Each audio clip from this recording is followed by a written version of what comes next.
I attribute that to being a senior graduate. It's the 10,000 hours of practice.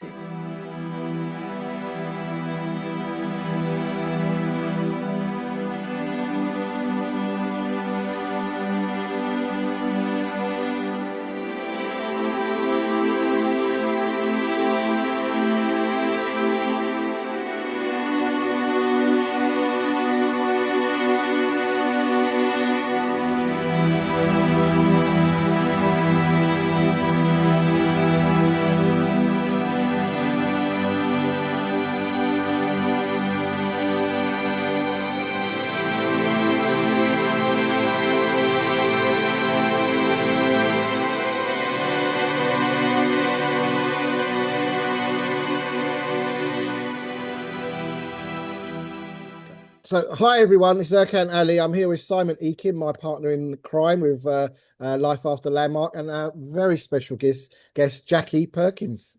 Huh? I almost said Jackie Pendray.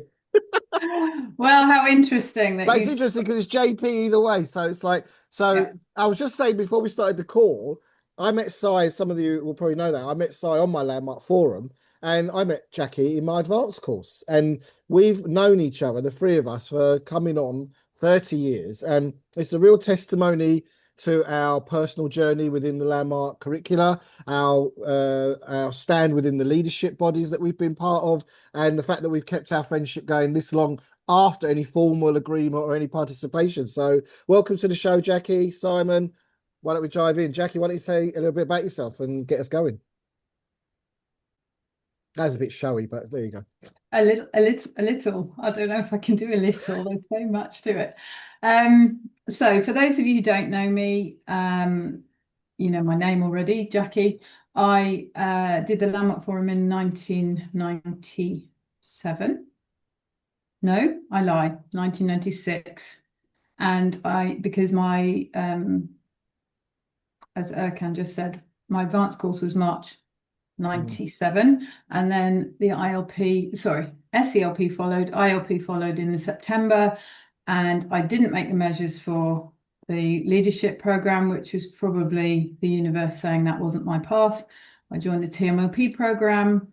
I did various seminars in between, and then I suppose that my spiritual home, if you like, within Landmark, the places I was happiest were the assisting body and the wisdom course. So I did quite a lot of assisting. Well. Yeah. I did a lot of assisting, but I probably spent 4 or 5 years around the wisdom program.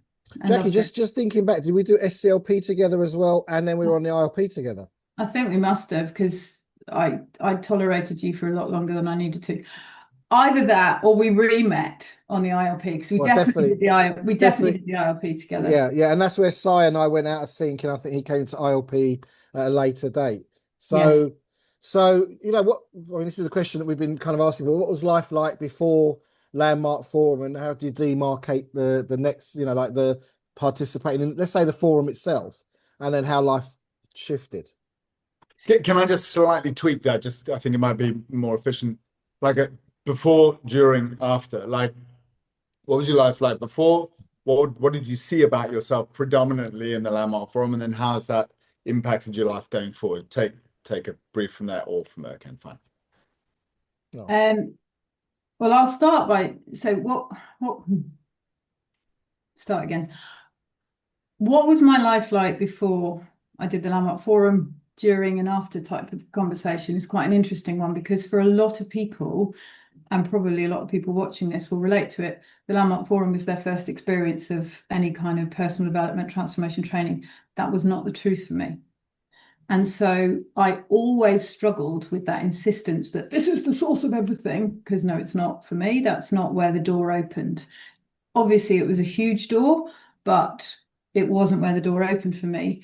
And what had happened was I was given an opportunity by the local Rotary Club to do a leadership program. And I did a weeks-long residential program. And that was when my eyes opened to, oh, I don't have to be on this path that I'm on. It could be a different path. And what I realized when I came to do the Landmark Forum is I had this sort of life has a path, but I always felt like I was second guessing. It was like, I've got a secret, life's got this secret, and it's not going to tell you what you're meant to be doing. You've got to get it right, you've got to work it out. And that introduction through the Rotary Leadership Program was, oh, just because I've done a degree in computing and I've had 8 years in computing of work experience, I don't have to stick with this. I could do something else.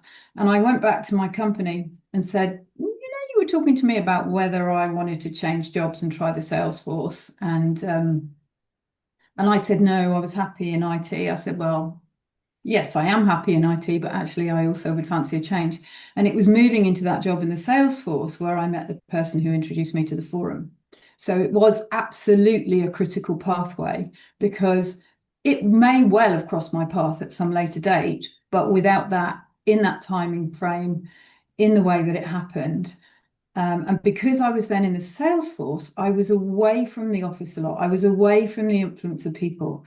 I ended up living in a flat on my own, covering a territory and not going into any kind of office other than my accounts. And that was 3 meetings a week. So I had a lot of time on my own, a lot of time in the car, and a lot of time to think.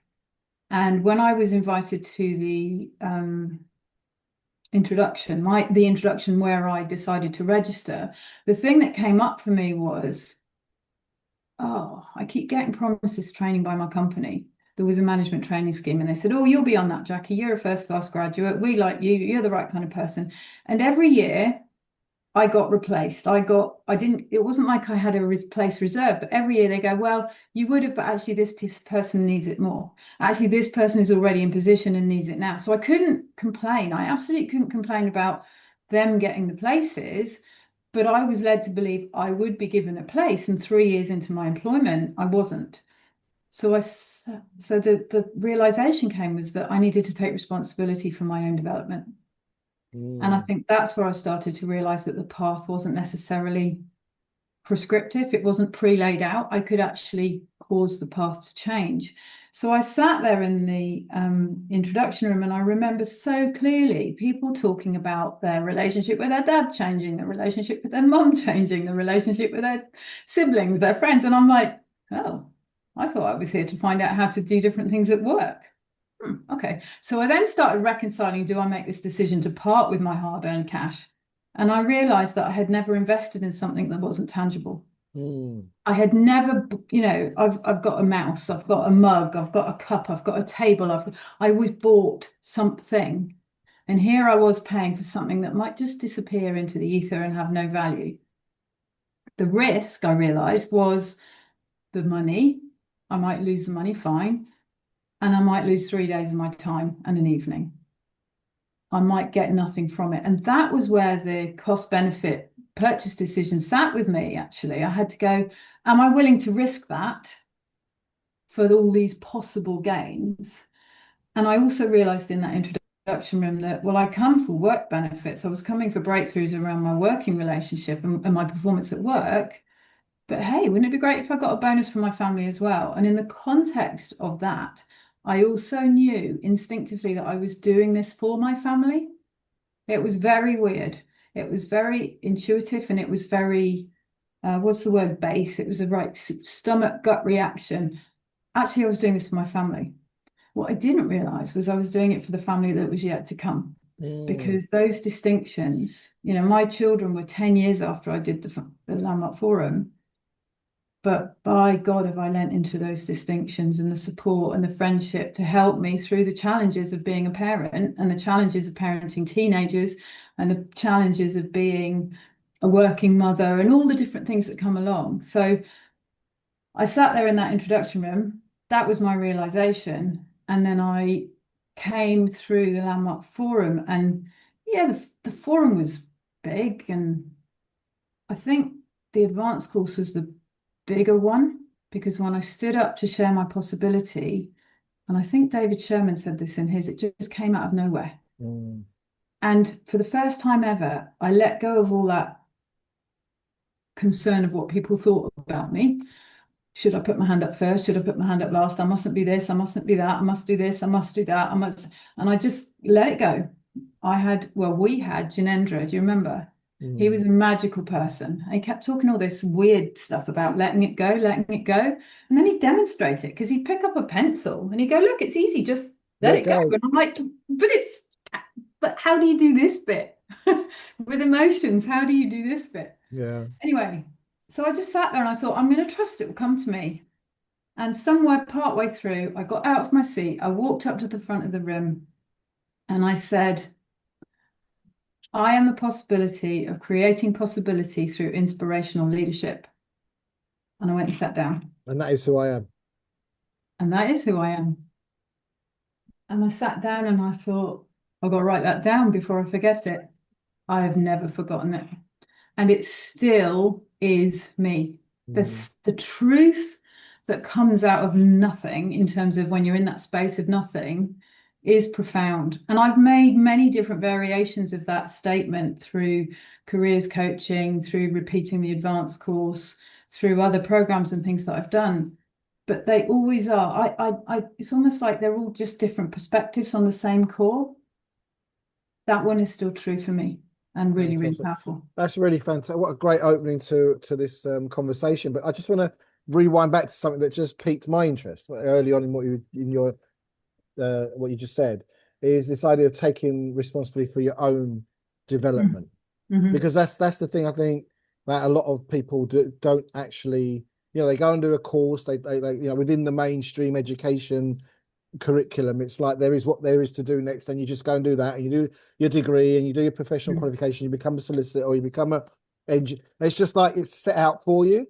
But to take on your life, your development, your personal development, your performance as an individual, that's not something that's really readily comes to mind with most people in terms of their experience in this area.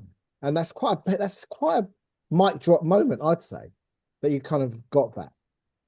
Yes, I would agree. And I think part of it for people is that they don't know it's available. They don't even know to look. No. It's almost like, I'm not saying I would have been there, but if I knew things were out there, I'd go looking for them. And actually, that's one of the results I've seen in my life as a result of growing, developing, is I don't settle anymore. I'm like, no, it's got to be here somewhere. It's got to be here somewhere. And I'll dig and I'll research and I'll talk to people. And I'm known as the connector. Well, in fact, it was Angus who, when I was working with him, he said, Jackie, you're a connectivator. Connectivator. Connectivator. And at the time, I kind of let it settle, and I thought, actually, that works. Connector and motivator, because people seem to be inspired. But what I've realized since then, it's not motivator. I don't motivate people. No, I don't get that. It's facilitator.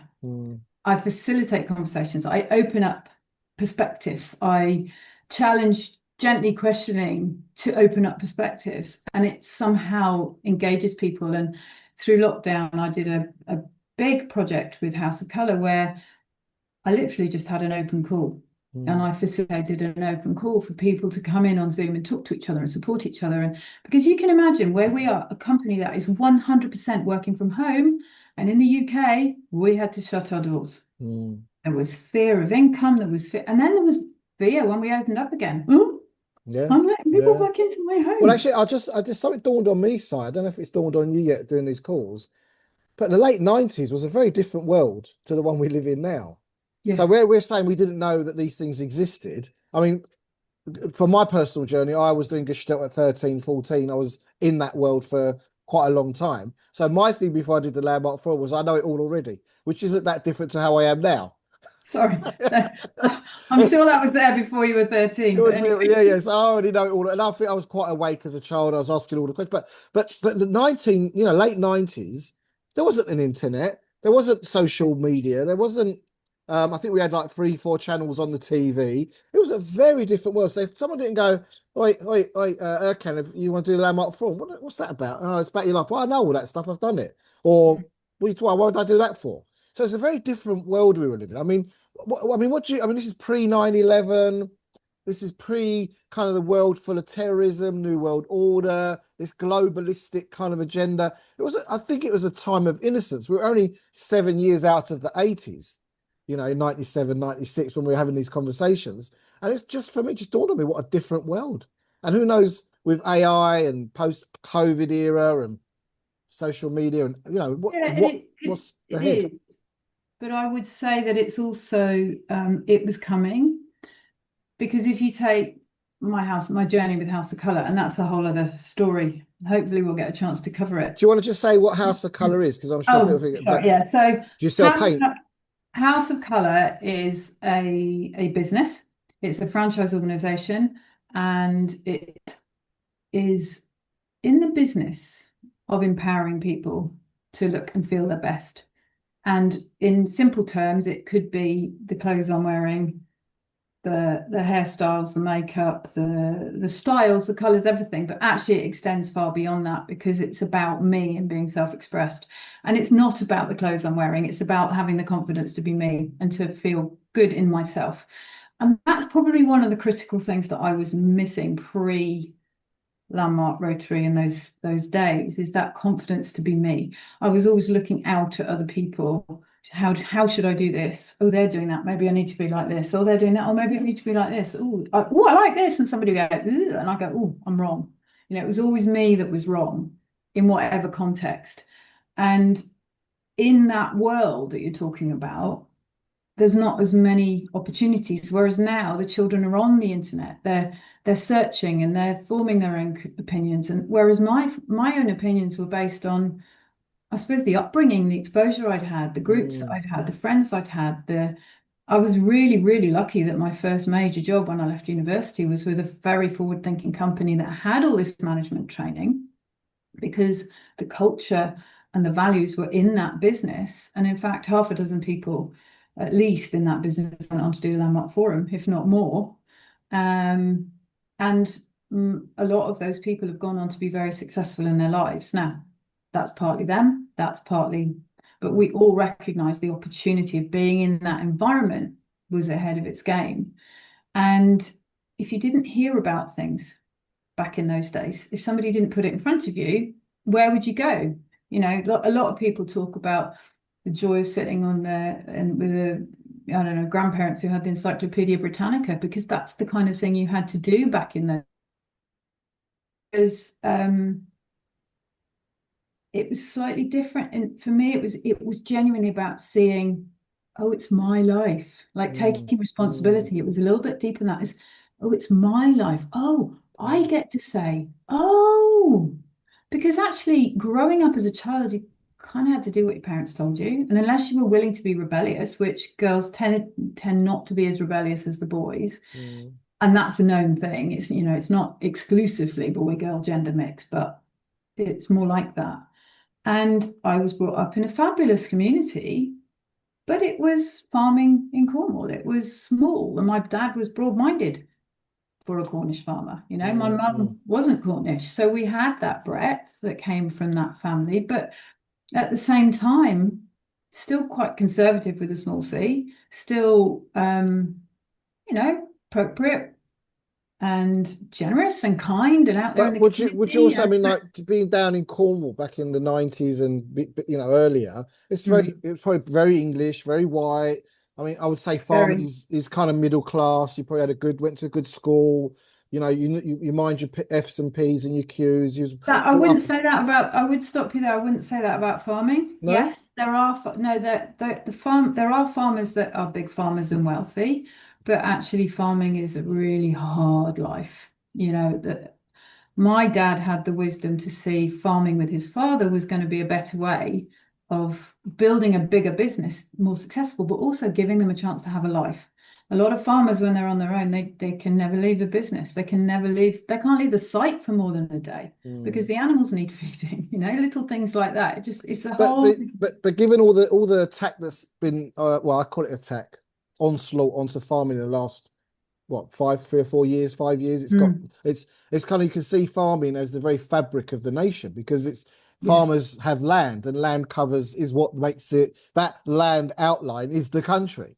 And farmers, and it's like they've, the poor, there's so many classes that have been kind of marginalized, and now we've got around to farmers, and and it's amazing how they're staying up. And there's some injustice here about the farming community and that culture of tending to the land, providing food for the nation, and that the nation backs them. And now we're looking at a whole different.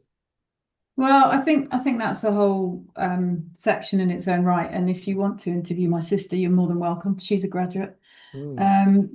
Because it's huge. But if you go back to the 50s, farmers were paid. That's where the subsidy started, and they've never weaned them off it, because post-war we needed to get our nation going again. We needed to feed our nation.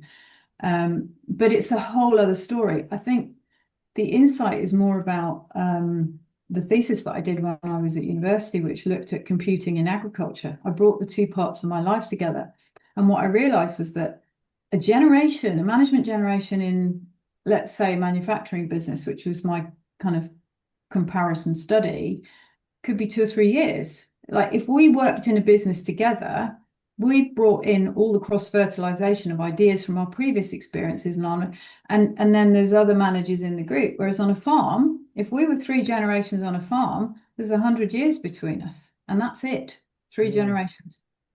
And not the cross-fertilization of ideas, because people tend to work in silos, more in isolation, very much more in isolation. silo. Exactly. Yeah. And so coming back to this subject, how is anyone in that era without the internet ever going to find out about this kind of training and development?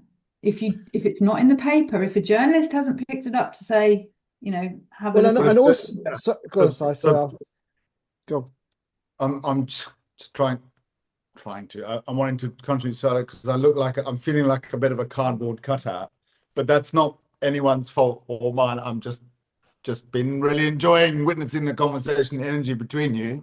And when I've got something to say, I'll say it.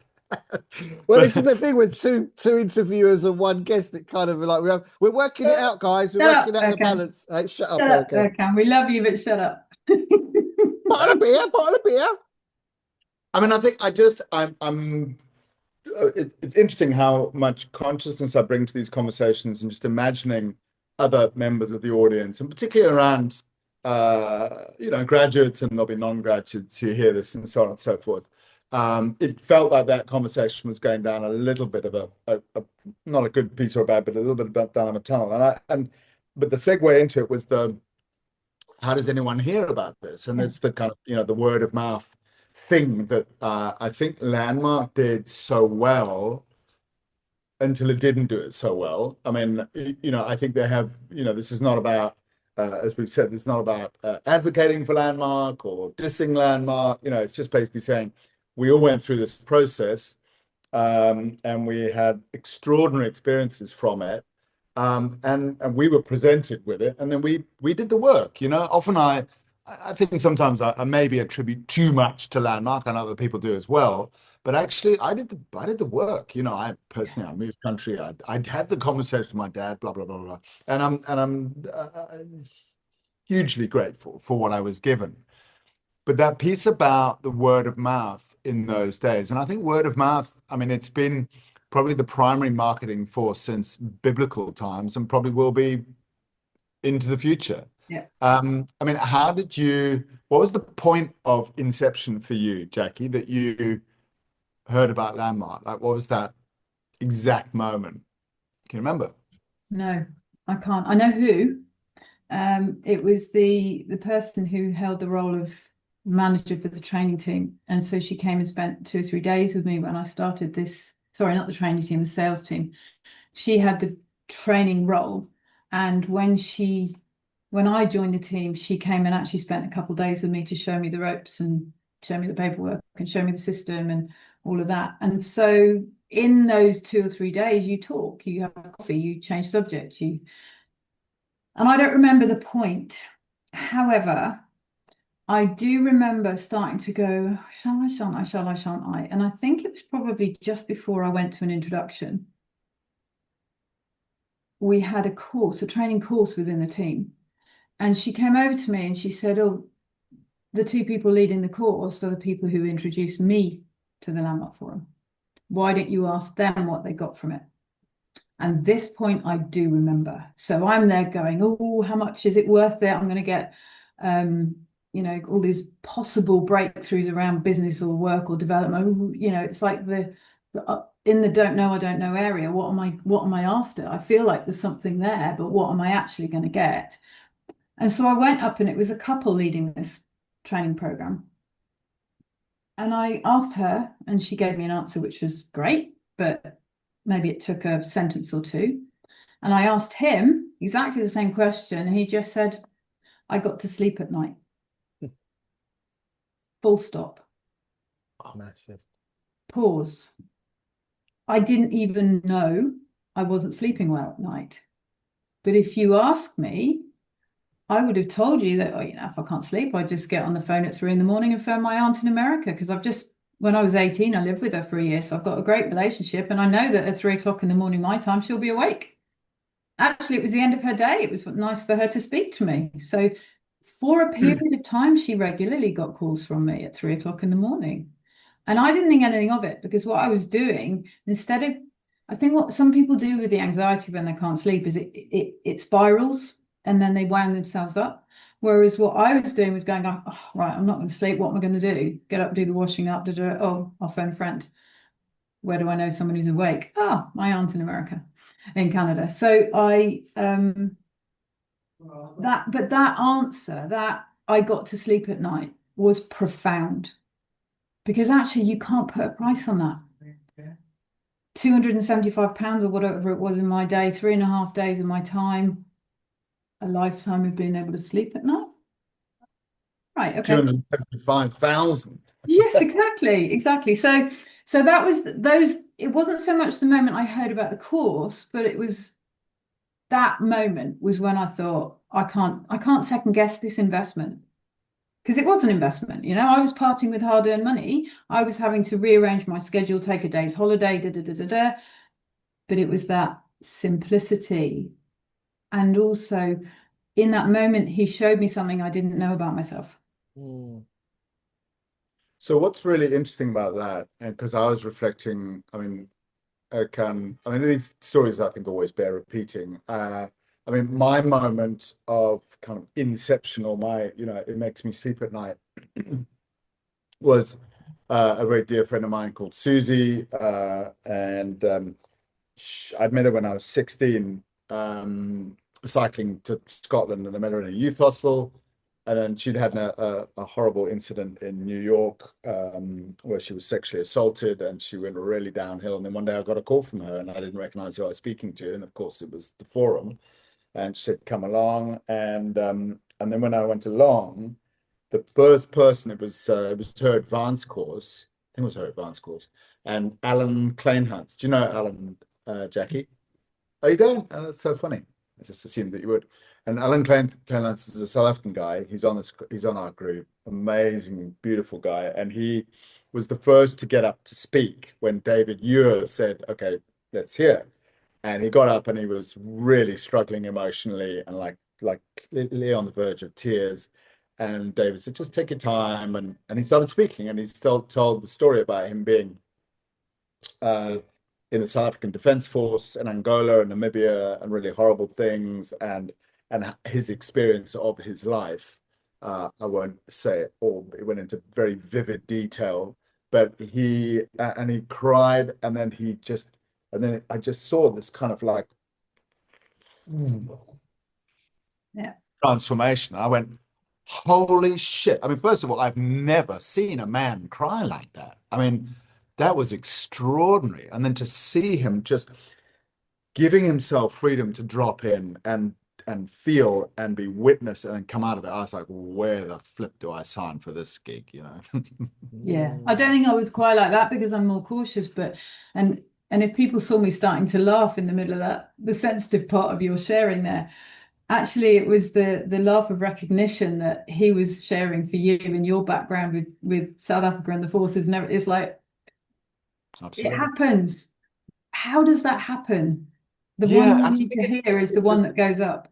Yeah, this, and I keep saying it to myself, and on this thing that we're doing, like, no sharing, no transformation, and it feels like that sharing piece, that's the bit that I'm really wanting more of. I'm wanting more in these conversations, ideally and on the group, because those are so, I mean, some of the sharing on the group has been so beautifully vivid. And yeah, that's the juice. And I can't quite put my finger on it, but there's something absolutely so vivid and so powerful about those shares. And I still, even having spent hours and hours and hours doing them and years and years and years reflecting on them, sometimes they still seem kind of mercurial and evasive and unable to be pinned down. But when I when I was sharing that with Alan, it was so vivid and so real.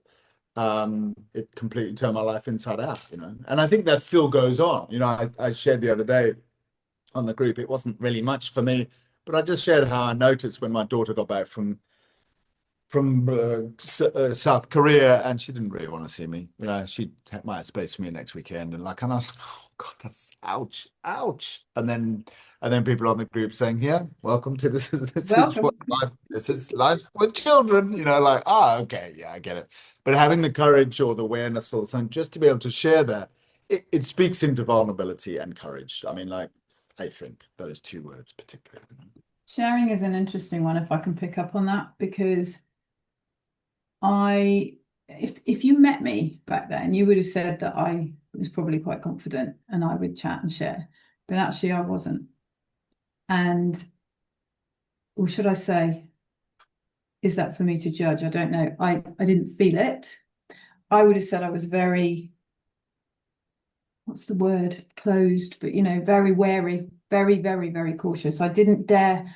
It was like life was something to be survived. And Yes. if I shared, you would have something against me. You could use it against me, kind of thing.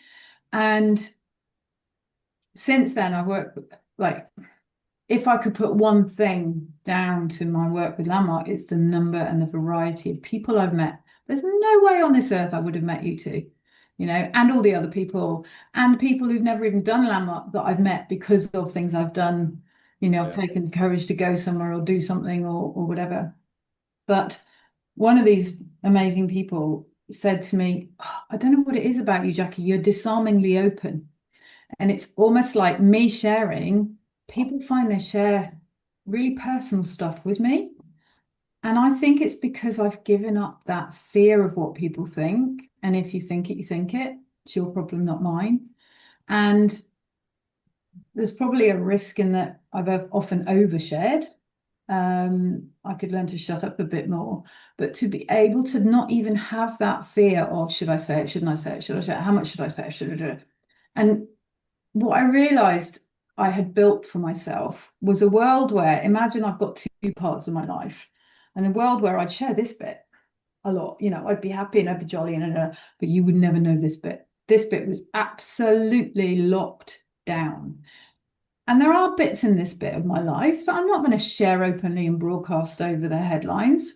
However, if on a one-to-one conversation with one of you, it becomes appropriate, I'm not frightened of sharing these details anymore. I'm not frightened of being vulnerable. I'm not frightened of saying something which you may judge me for, I think is ultimately what it is. I'm just going to share it because it feels right and I trust our relationship. Whereas the old me would have, it was like locked away, never to be shared. And that's probably what happened to me in the SELP. I got to a point where I thought, oh, I've got all these secrets. And if I was a parent, I wouldn't want my children to have these kind of secrets. Maybe I need to actually share some of these with my parents. And it was messy at times, but I took it on. And part of the mess, I think, was I was like a toddler learning to walk, and well, I think what I hear, Jackie, is also sharing appropriately, sharing masterfully, sharing with intention, not just blurting out your innermost concerns and fears. You're actually sharing with intention, I think, as well. That's the thing that I think kind of with the training. Yeah. And part of that is I share it because something you've said has triggered in me. Oh, so that means I'm listening. Well, but I never used to be listening because my head was too busy going, should I? Yeah. But if I may, I mean, the thing that I remember especially the first up until the end of the curriculum for living, is especially in the forum and advanced course and being around those programs, is this. Like amazed at what happened in people's lives, right? And then there come a point, and I remember David Yor, we all did landmark form with David Yor. It's I've done this with 70,000 people, and there are some very predictable designs to human being. And I realized, hold on, a lot of this stuff isn't even personal to me. It's not even personal to me. It's just the stuff that the decisions we made, the experiences we had, what we did with them. And it's kind of like it diffused this kind of, the word I would have used for what you were saying is guarded. Oh, if I say that, and maybe yeah, like just a little bit, and then going through all the different levels of training. I remember in the seminar leader program, we were trained to basically your life is like a lab for the benefit of the seminar. That sounds a bit cultish, right? It maybe is a little bit, but it's like you can't be at the front of the room without having done the work yourself, right? And that's you going through the material in a way to contribute that material to others and living it from the inside out. And then the things that are happening in my life, or the things that didn't work, or the breakdowns weren't.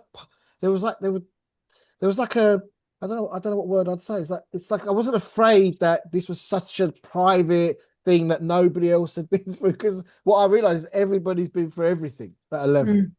And there was a freedom in that, I think, for me. It's huge. And actually, you've just reminded me of something else, the courage to be inspired by others. So go back to my open door with the Rotary course. I finished that week. So for those around the world, Rotary Youth Leadership Awards, shortened to RYLA, it's a global structure. But I turned up on this course. I did the course. It was amazing. And at the end of the course, given timeline, this was before I did the Landmark Forum, I said to them, "Oh, how did you enjoy it?" I said, "Oh yeah, it was great, great. And if there's a chance to come back and help in the future, I'm interested." Okay, great. Well, we'll be in touch. Off I go, do the Landmark Forum, come out of one of the programs. I don't know whether it was the advanced or the it might have been the advanced course even, because that was where I saw the possibility. But I phoned up the guy who was then running the program, and I said, "Oh, hi." I said, I said I'd be interested in coming back to help." And he went, "Yeah." I said, "I'm really sorry, I lied." And he went, "Oh." I said, "No, I really want to come." It's like I could see that I'd be interested, actually, even back then, was, "Please let me, I love this so much, I want to give something back." I don't want to be rejected either, or like I don't want to be passed by, or and not too enthusiastic either, right? All of it, and none of it would have been conscious, right? So all of that, but I came in and I don't even know where it came from, that sort of sense of humor, saying, "I'm really sorry, I lied," because I could see his face was like, "Oh, okay. No, I really want to do it." And I was back on the course a few months later because of that change in my energy. He saw a shift in me, and it was a tutoring role. So basically it was 40 people on that particular program, divided into teams of 8. Each team had one tutor for the kind of coaching development and one outdoor pursuits qualified person. So when you went out on the water, you had someone who was qualified, and we were attached to that team. And my friend Mark, I met him there. He was already a coach and a trainer in this kind of work. He'd not done the Landmark Forum. He was there to participate because he wanted to be a tutor. He was way more qualified than me. And here I was as his tutor. And I had made a promise to myself at the start of the week, before I knew any of the people in my team, that I was going to give each and every one of them a breakthrough. And the beautiful thing was, there came a space for a tutor leading into that program. So I reached out to the person who was the trainer at work who'd introduced me to the Landmark Forum, and I said, "Look, they need another female tutor. They needed a balance of men and women. They need another female tutor. Do you want to come join me?" So she'd never seen it, done it, nothing about it. And she gave up a week and came down. And so I was in the ILP at this stage. Oh my God, we took that course to such a new level. The problem was, we didn't have somebody above us. We nearly ruined the whole course because we gave our participants so much courage to step beyond that they became inappropriate. It's like they upset these aging grey, brown-shoed Rotarians. However, I went back and I got that energy, I got that freedom, I got that fear. But the other thing that happened on that program, we had a new exercise and we had a high ropes course. And on this high rope, you went up and there was a big telegraph pole that was, I don't know, 20 feet up in the air, and you did a tightrope walk across it. And okay, yeah, a safety rope, but I don't do heights. You know, I do gradually, but not like along a beam. And this beam was designed so it was wider where you started and narrower where you finished. So the optical illusion made it look worse. And there was a trapeze on it. And I remember sitting there as a tutor going, thank God I'm a tutor. This wasn't around in my year. I would not have wanted to do this. All my team did it. Even the ones I didn't expect to do it, all my team did it. Because there was never any pressure for them to do it. Because sometimes the breakthrough is to say no. Sometimes the breakthrough is to say, actually, I don't feel right about this. And they turn around and they went, and because they finished in record time, and because of the relationship and the commitment I'd shown to their development, they turned around and went, yay, Jackie, we've got time, you can have a go. And I sat there and I absolutely froze inside, absolutely petrified. And then I realized that in that moment, my credibility as a tutor was in the balance. Because if I wasn't willing to put myself through that, like you were just saying, Erkan, then I was still going to do a good job and the best I could within a limit. So I went up and I did it. And it was that kind of insight that has helped me through everything I've done. When you're on the pitch, when you're out there for yourself, the quality of the feedback, of the coaching, of the wisdom that we share just has much more credibility because I'm talking from my own experiences. I've been there, I've done it, I've tried it. And in House of Colour, it's massive. I threw myself into being a franchisee with House of Colour. You know, when I joined, there was about 60 of us in the UK mostly. And we've now grown the business. We've got over 400 around the world, mostly USA. Which is massive, massive breakthrough for the business, isn't it? It's massive. Massive breakthrough. And I want to take the conversation. But just to finish off, being on the pitch, being there, I have to have the courage. And the thing that I got from doing this work was the knowledge that actually I have to be on the pitch, but also the ability to allow all those fears to come screaming and then to allow them just to subside and go, well, I've got all these fears anyway, and I'm still going to do it. And all of that was through participating, immersing myself in the training. I was around Landmark on and off for 10 years. I think I took a year out to go traveling, and then I came straight back in and carried on with the wisdom program. You know, 10 years of all of those different programs it's integrated in me. I mean, I've never participated in wisdom or the TMLP. I went a different direction. But what does TMLP stand for again? Team Management Leadership Program. What I wanted to ask, and I don't know if Si, this is like, what are the demarcation programs for you? I mean, for me, example would be the advanced course was a major. I mean, we're in the breakthrough technology arena, and for non-graduates and even graduates, you might not know that the training is called a systematic approach to non-linear learning. In other words, it's designed to produce breakthroughs. So given that we're in the breakthrough arena, breakthrough space, that's a given. But for me, like the advanced course was a big demarcation, and the introduction to the Landmark Forum Leader Program, back then it was called the IFLP, and the ILP was a major leap ahead. I mean, I think if you've completed the curriculum for living, that's massive. But going on to do ILP is probably the most unreasonable, and we've all done the ILP here. What would, and having said that, like I said earlier on, I've not participated in the wisdom course, but I feel I'll get a call from Landmark saying that explains a lot. That explains a lot. I was thinking the same. I'm sure it does. But what were demarcation points for you? I mean, like where did the kind of the rubber hit the road really, and really you got traction, or the distinctions came together, and you know, because I guess it's where you are at the time of your life, or is it just down to the distinctions in the program? I don't know. How would you kind of say these were real demarcation points in your journey? That's a really good question. And when I've had that kind of question in the past, I've reflected it back and said, that's like, how long is a piece of string? It's probably easier, and I'm not saying you do this because I've got things I can share, but it's probably easier if you say, what was the biggest thing you got from this program, or what was the biggest thing you got from that program, or what did you see as a result of going on to go back to do the Ryler program? You know, nothing to do with Landmark, but having done those two courses, I then went back in and went deep. And I spent 10 years around Ryler. So you know, landmark was life-changing. But I would say somebody once said to me, watch out for the thunderbolts. And I said, what do you mean? They said the thunderbolts are the things that come down like a thunderbolt and stop you dead in your tracks and cause you to either review and probably change direction. And one of those, other than actually doing the program, one of those thunderbolts, probably one of the biggest that changed my life, was in the ILP, in the leader program. And at that time, it was one of the weekends when David Ure was around. And so Kay, who was a consultant, a stylist with House of Colour, and Karen Stewart, they came in. They had special permission to come into our ILP.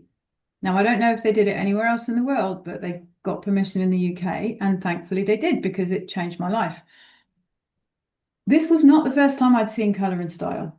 So don't get me wrong. For, again, a lot of people, it was like, oh my God, I didn't know this existed. I'd done this. I'd done it with a different company 5 years earlier. So I sat there going, oh, yay, I'm ahead of the game for once. Because, you know, in life, I always just felt like I was a step behind.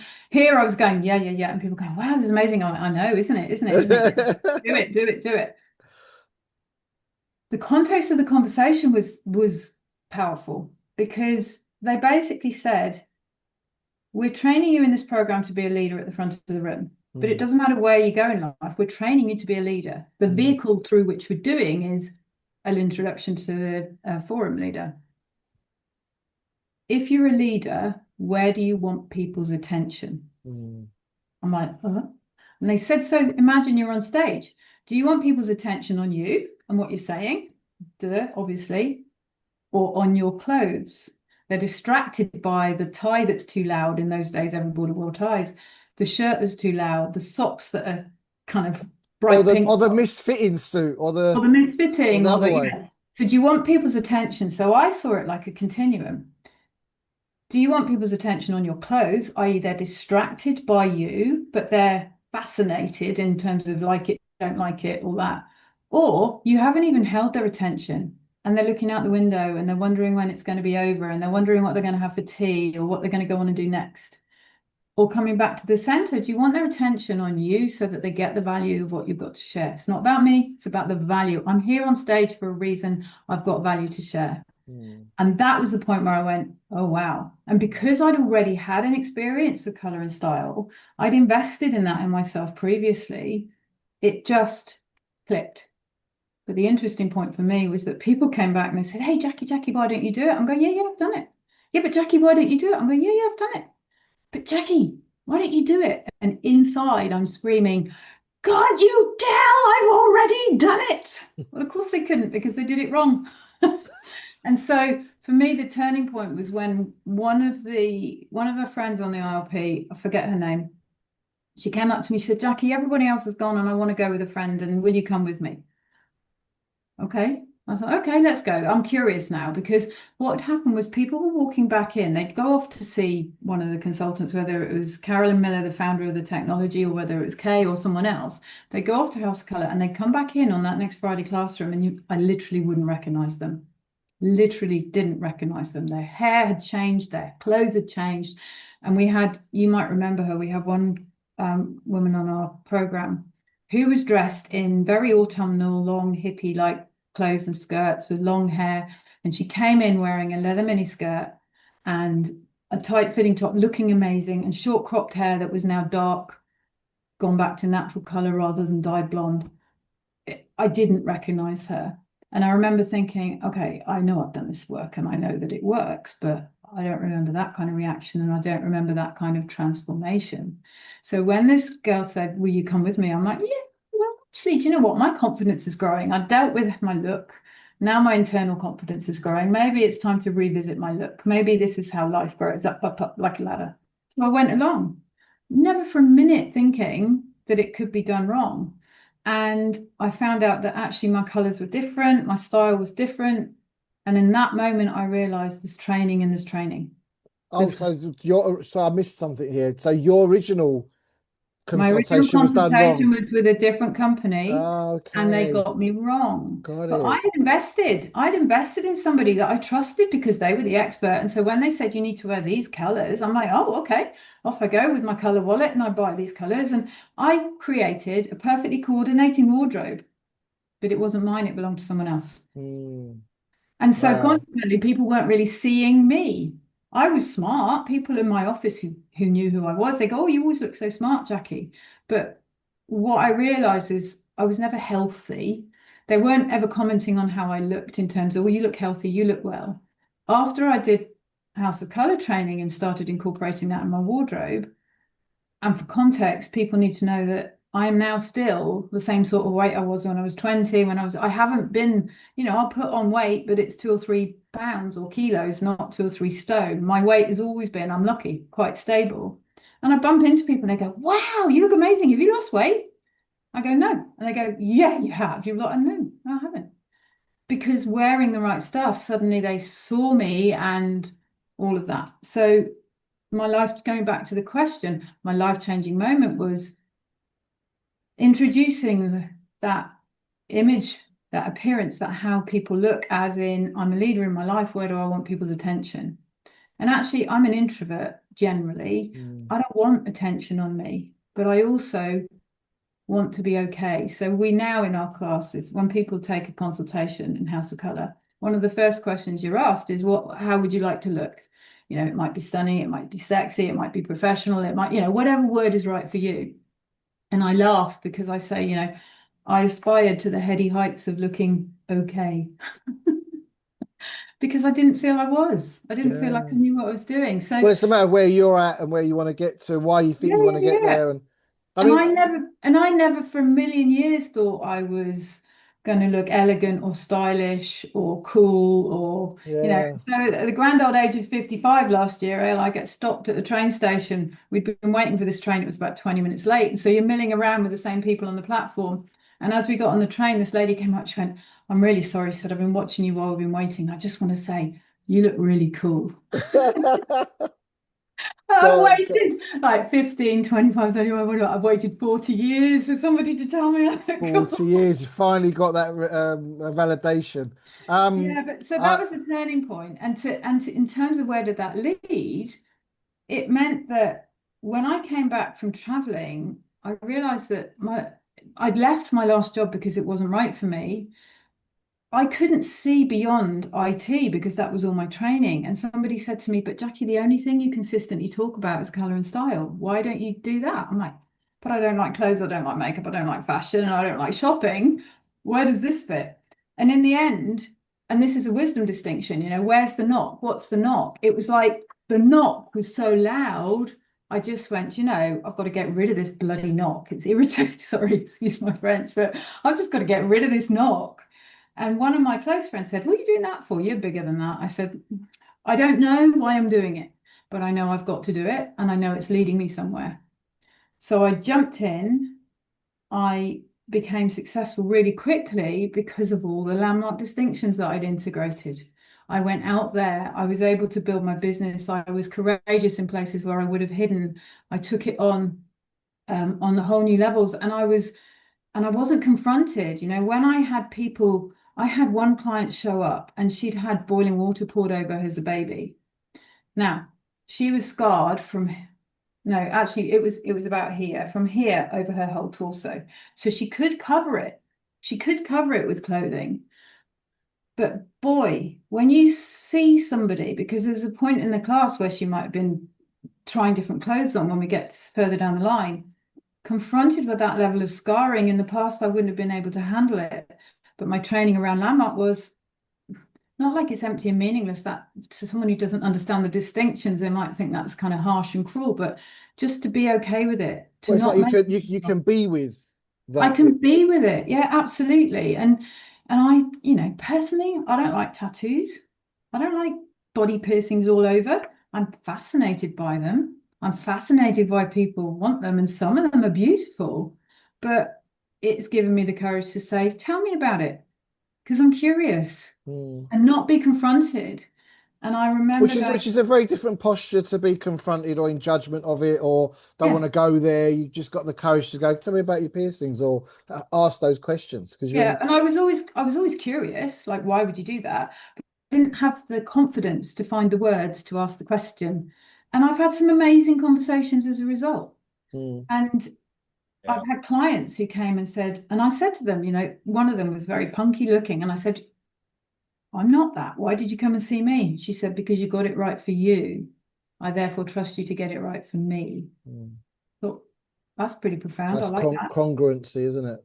Yeah, yeah. We had some kind of more tricky questions, didn't we, as well, about like, what didn't work for you, what are you still not, all that sounds fantastic, brilliant, but where are you still messing it up, where are you still getting it wrong, where have you given up, and what Yeah, yeah, what parts didn't yeah, you reach?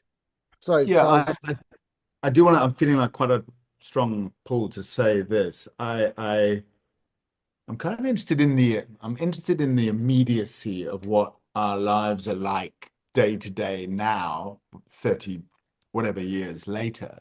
Hmm. And there are things I assert as graduates who are steeped in the work. We do stuff like, I mean, you've already given examples there, like just asking people a question. I mean, I've been in situations, I'm sure you guys have as well, where I've asked the obvious question because the guy's doing that, and then other people said, "Oh, how Do do you you want to do? ask that? What did he say?" It's like.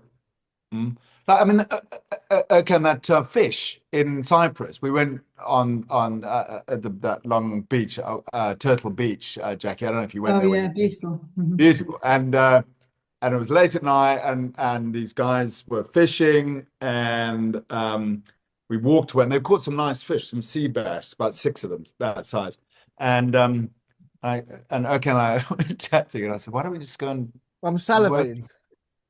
Yeah, and what immediately came up for me was, oh, I don't have any money. I need to get my cell phone. And then and I went, hang on a second, unreasonable request. And I thought, why don't I just ask? I can say yes or no. He was so flippin' gracious. He didn't hesitate a split second, said, here, take it. And it was, I mean, again, you cooked it impeccably. But that little thing Mm. is something that in my life, I think, BF, before the forum, that was like, no way, man. You just can't do that, right? It's just too embarrassing, or some version of that.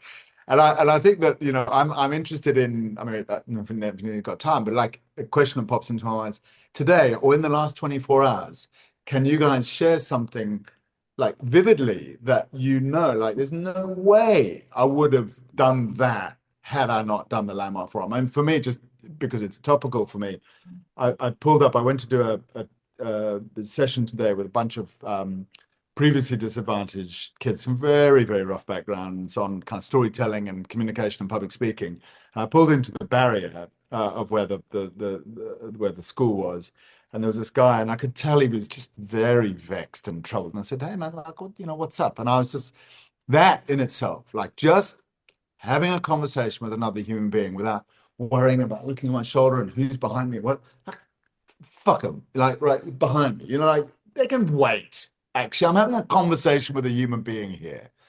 And I just waited and I said, what's up? And he said, "Oh, it's so bad. I can't tell anyone." I said, "Look, man, like, to David Yu's thing, like, what haven't we seen, right? I said, if you'd killed someone, well, okay, there's some things to do, but and he said he'd got someone pregnant, and it was all very fresh and very, and he's married and all this sort of, and I was like, I was going to go into like advice and I just dropped in. I was silent. I just dropped into my belly, and I just said, look, have you been in situations in your life where it was really bad, like 10 years ago, 5 years ago, a year ago, and now you look on that experience and you go, not so bad. He said, yes. I said, well, this is what this will be like. This is just a moment, like it's a downstroke. There are upstrokes and downstrokes in life, and this is a downstroke. And in 6 days, 6 weeks, 6 months, 6 years, this will have a different perspective. Hang in there, breathe, and come from a place of love and responsibility. And he just completely changed. I'm not saying that was great, aren't I great? But without the distinctions, Hmm. man, there's no way I would have had that conversation. Mm. No way. for example? Yeah, I have. I suppose if I looked every day, there's probably something. Two things came to mind. So on Sunday, I was at a concert and a couple of things happened. People take selfies, don't they, of their group of friends? And there were four women in front of me that looked like two mums and two daughters. So obviously a very special moment for them to all be together. And they're taking a selfie. And and they've all four of them got their phones and they're taking a selfie, but then they're taking a picture of the act on stage. And I just tapped one of them on the shoulder and I said, would you like me to take a photo of all of you with the stage behind you? Because they come to see the act. Surely they want a selfie with the act in it, not. And they went, oh, do you mind? Right. So and then one of the people in my group went, that was very kind of you. And I thought, yeah, I've always been like that, but I may not have had the courage to do it. I've always wanted it. I've always had the thought. And I stop people all the time when we're out and about walking. If they're taking a selfie, I say, would you like me to take it? And most people accept the offer, not all of them, and that's fine. It's just an offer. So that's something really simple. Kindness costs nothing. I was brought up that way, so I cannot attribute that to the forum at all. I was brought up to be like that, but I've had the courage. I've had the courage to step forward, and especially if I'm on my own, I would still have the courage. And another one was there was some drunk people around us at that concert, and there was some grumpy people around us at that concert, and I just thought, I don't need to stay around this. I can either speak to the drunk people and say pipe down in a version of pipe down. Yeah, it's not going to go down very well with drunk people. They don't usually respond very well to that. Oh, so sorry. No, I'm so sorry that our raucous chitter chatter is interrupting the very entertainment you've come to see. But I also realized I didn't have to stick around the grumpiness and it's like, okay, I'm just going to walk away. So it was fine. I didn't have to get engaged with that. Yeah. I didn't have I didn't have to get on it either, you know. But I know in the past I would have got agitated and irritated and angry, and then it would have affected my whole experience of it. It's like, I don't have to be around this. Walk away. Well, I think these calls. This is the third one we've had that we're doing, and it's like the one we did with Cowpish about the fish being burnt, and like the toilets being dirty in this fish restaurant. Like just being with things the way they are has been like a shift for me this last. Since we've that one, it's not even been a week. So has it even been a week since we started doing these podcasts? It's just over a week, isn't it? Right. But I'll tell you something that happened for me today. We got a new manager at Roots, which is the beach espresso place that I go to. And I have introduced myself to him. He's introduced himself to me. I sent him a message via Instagram. I said, welcome to Roots. We're really, really pleased that you're joining the team and we look forward. And I think he's a Michelin star chef, believe it or not. Don't know how he's found himself in Cyprus and today I bumped into him and we just got talking. I said, he says, it was just commenting on what they're doing. They're obviously committed to making the place better, but I think they're overdoing it. And I said, what I think's missing is strategy. And he went, yeah, that's it. That's what they're missing.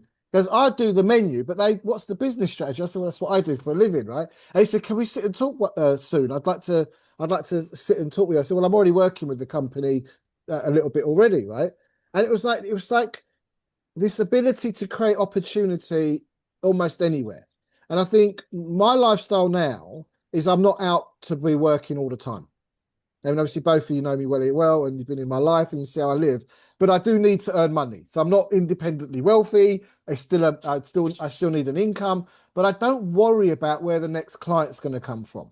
I just be me, open opportunities. I know what the conversation, just the distinctions, enrollment, registration, or making a choice. There's so many distinctions, like the Batman's utility belt, you need to go up a wall and then you just climb up, it's like we've got so much distinction of tools at our disposal. And when you're masterful, which at our stage and our participation gives us mastery, even though we may not feel like we're masters sometimes, we are masters in this work, right? And I know that in any given situation, I've got something in the utility belt, in fact, probably more than I could ever need, to pull out and create an opportunity or resolve something or deal with something. And I think that's the thing that's come to mind, Si, especially since David, then Cowpish's, and now with Jackie, is how bloody well trained we are. And I don't attribute it all to Landmark, but a lot of it does come from Landmark. It's not just the tools, but also what that opened up subsequently as well. But it comes back to what Si said. He said, I've done the work.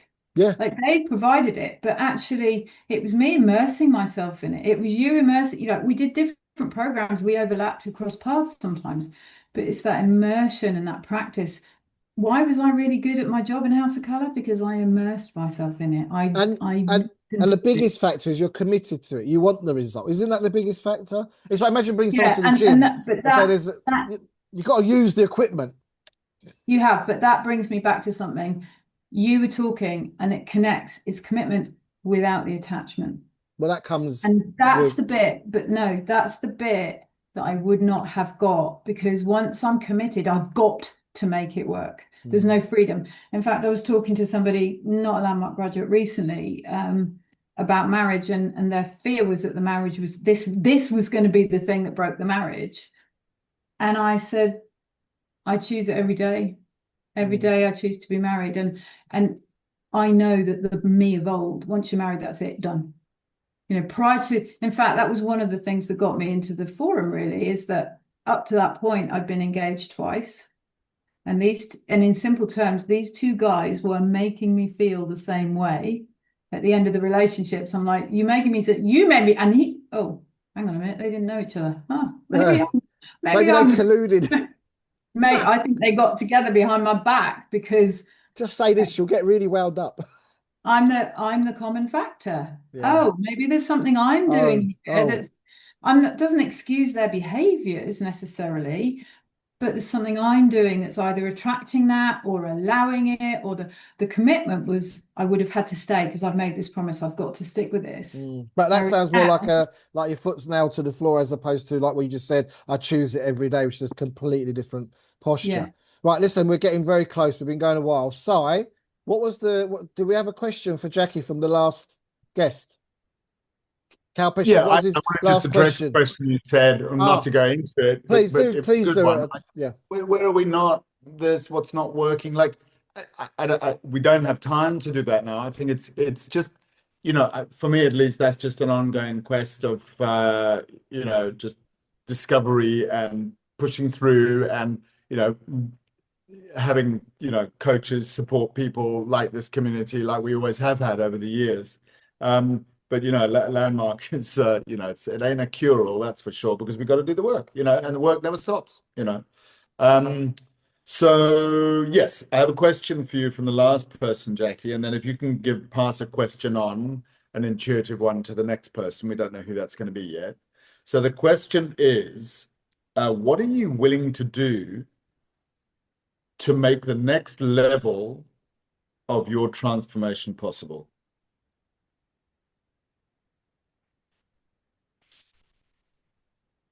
It's a good question. And in some ways I'm in it. I started it.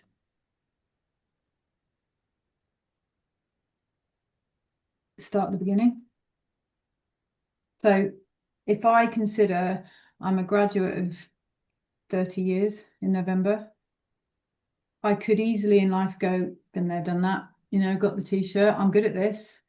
But what that can do is stop me jumping in, because, I don't know how to do that. So I'll leave. There's so many things I can do. I don't need to go and do that. So taking on something new that fits for me, to be fair, not just anything, but taking on something new and starting at the beginning and learning from others and bringing everything that I brought, that curiosity, that openness, that awareness that I now know I don't know. It's moved from don't know into no, I don't know, but I need to learn it. It's like learning to drive a car again. Okay, maybe I can. And I suppose that is an approach I've had mostly, there's always more learning. There's always more, I've met people who said, I remember in the days when I was inviting people left, right and center to introductions. I've done my work at the ripe old age of 41 or whatever they were, I've done my work. Like, it's a one and done thing. And I suppose one of the downsides of this work is that whole matrix red pill, blue pill. Be careful what you wish for, because this is never going to end. Once you've seen what's possible, once you've seen it doesn't have to be this way, keep going. So what am I willing to do? Something just came to me then when I did, I think it was the integrity seminar. I think it was that one. At the end of the seminar, we came up with a phrase or a sentence or something. And I stood for a world that worked and immediately went, no, no, I bloody don't. I'm not going out to be a political leader or a campaigner or whatever. So why have I said it? I stood for a world that worked. Oh, but I've got to start with my world. Because if my world isn't working, it's only a hypocrite that goes out and tries, or somebody who's avoiding dealing with their own stuff that goes out and tries to get the rest of the world. But in that, I also, what could you count on me for? And one of the things you can count on me is to be unreasonable and unreasonable with myself, to ask that, like that question you mentioned, just ask the question, just to ask. And a bit like us, we were scheduled to do this tomorrow, and I just went at 9:30 last night, knowing that you were probably both asleep on a different time zone. It's like, can we change and do it tomorrow? Unreasonable request, no attachment. I've said I'll be there, I can do it. And I also knew that if I wanted to, I could just say, actually, sorry, guys, I can't do it. Let's rearrange it for a completely different time. All of those things I wouldn't have done. So for my next stage of transformation, it's taking the what's authentic to me. And life has pushed back hard on me. I've had a very, very difficult decade, I would say. The last decade has been horrendous. And Erkan, you know some of that. It has been horrendous. I've been to hell and back. And sometimes I wasn't sure I was coming back. And there's something in that, being unreasonable. It's like, there's got to be a way through this. There's got to be a reason for this. And all of those little tiny grains of hope that I didn't give up on. I don't know, I really don't know, because ironically, without the Landmark Forum, I might not have ever been in the situation in the first place. Damn. Yeah, they say, Jackie, the thinking that got you isn't the thinking that's going to get you out of it either. But one of the distinctions that I bring, and I have at times been criticized for, is a wisdom distinction, and that's play. Give and take without intent, just play, just see what happens. Like children, learn in a childlike fashion, not childish, childlike, curiosity. And it's just fun. What happens if? What would be? And it comes when I'm coaching people, it comes when I'm trying new things, it comes when I'm encouraging people, and it comes when I try something new. It's like, not always, I'm not perfect, but I would say. I love it. I absolutely love it. What the phrase, you said it slightly differently, but what came up for me was begin again. Begin again. Beginning. I actually think I actually thought about it like a mantra when I get out of bed and my feet touch the ground. Begin again. Beginning. We're actually born anew. Our cells regenerate. Everything happens. So much happens. So that's beautiful. Thank you. And then Can I ask a question? What's your relationship, each of you? What's your relationship to Monday? That kind of Monday morning. What's your relationship to Monday? Yeah. Doesn't exist. I'm half the time I don't know what day it is. Okay. So No. what's your relationship to Monday? Yeah, it's a bit subpar. It's not the same as Friday. And Sunday nights I've noticed are very blue for me from old boarding school days and going back, blah blah blah. So it's a well-timed question because I'm making conscious inroads into that and doing things differently. So yeah, it's a great question. Yeah, because for me, and thank you, Si, I get that boarding school thing. I actually like Mondays because it's like that week was done. I can't do anything about last week. Start again. New Year has always been really powerful for me. It's like, okay, that was done. And in some of my worst years, I've gone to bed early on New Year's Eve just so I can get rid of it. Just to get this. Jackie, do we have a question for our next guest? Yes. Yeah. So intuitively, what's your question to the next guest, Jax? Where do you bring play to your life? Fantastic question. Right. So I want to wrap it up. First of all, I want to acknowledge both of you for being in my life for almost 30 years. The fact that we're now doing this whole Life After Landmark series has been really quite a gift to me personally. and sharing it with you has been an added addition gift. Please, if you're watching these I don't know what to call it, a show. I think I call it a conversation. We're still trying to find. Call it us for people to hang a hook Yeah, on. But it's a yeah. Well, let's say the format is podcast, but the content is for me a conversation. I kind of call it a special conversation. That's where I'm at with it at the minute. But Side Eye still working on the communication of it. But it is a special conversation, and it is one that I feel is what I'm getting from people that are communicating with. It's very much timely to be able to be in the conversation of the landmark work without having to be at landmark, without having to be in a seminar or a workshop or some kind of curricular or commitment. To be indulging in these conversations has been fantastic. So anything you want to add, a last final word, Jackie and Simon? Gratitude, or gratitude for the depth of relationship. 30 years. I mean, Jax, we haven't communicated much, but it's just like definition of an old friend. 10 years, 30 years, you just pick it up. And just to repeat and circle back, you look stunning, Jax. You're just like it's a treat. You know, my dad always used to say, "Go brush your hair. We have to look at you." You know. And people have to look at us. And to your point, what are they looking at? And it's just it's a very beautiful experience just witnessing you. Thank you. Lovely. Thank you. I think for me, that's one thing definitely that I've got is the ability to take a compliment and to get it, because it's about me, but it's not about me. You know, with the distinction in House of Colour is about being in focus. Can people focus when they're talking to you, or are you distracting them, or are you not holding their attention?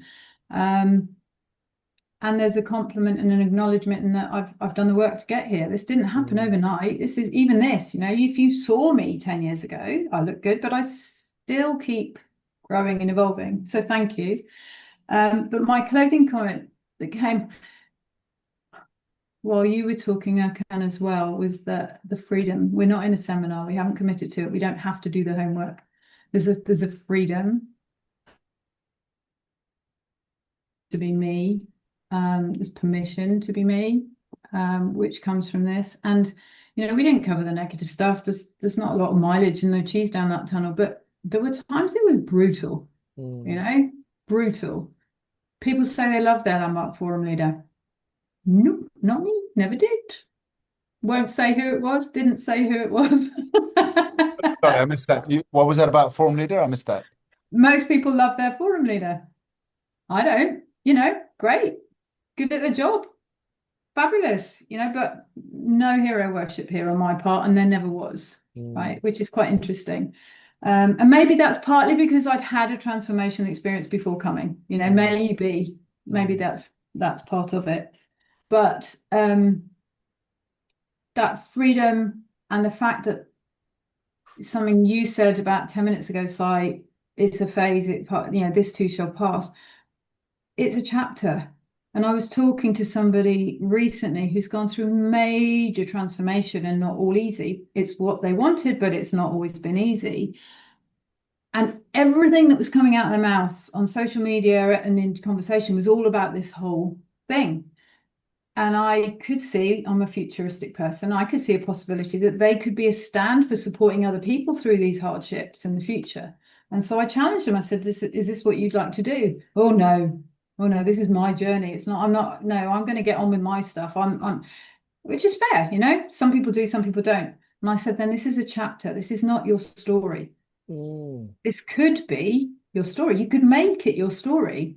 You know, people can go on and be a landmark forum leader. For example, it's a volume. You know, David Sherman might describe it as a volume in his life, whereas for me it was a chapter in my life. Significant, important, definitely a thunderbolt that stopped me in my tracks many times. And hugely grateful in all that brutality and the times where there wasn't any compassion. The fact that the landmark conversation is a very head-based conversation, and I've done a lot of work that's somatic and body-based. You can't do one with it. You need it all. It's like it's part of a whole picture. but the gratitude for the intensity, the immersion, the experience, the exposure to people, the challenges, will be with me forever. You know, even if I never spoke to another person about Landmark, you'll never take that out of me. So yeah, it's joy. Thank you. So thank you for that, Jackie. Thanks, Si. If you're watching this, please like and subscribe to the channel. If you're a graduate, share it with other graduates. If you're not a graduate and you're interested in participating in the Landmark Forum, the details are below this video. Go and find out about it. My advice would be just go register and do it and find out for yourself. So thank you very much. Bye, everyone. Cheers, everyone. Thank you. Cheers. Thank you.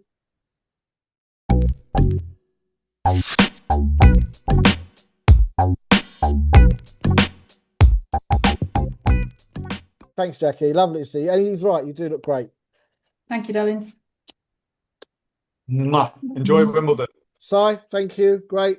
And another one under the belt. Yeah, Beautiful. well, good job. Bye. Thanks, Bye. guys. Lots of Bye-bye. love. Bye.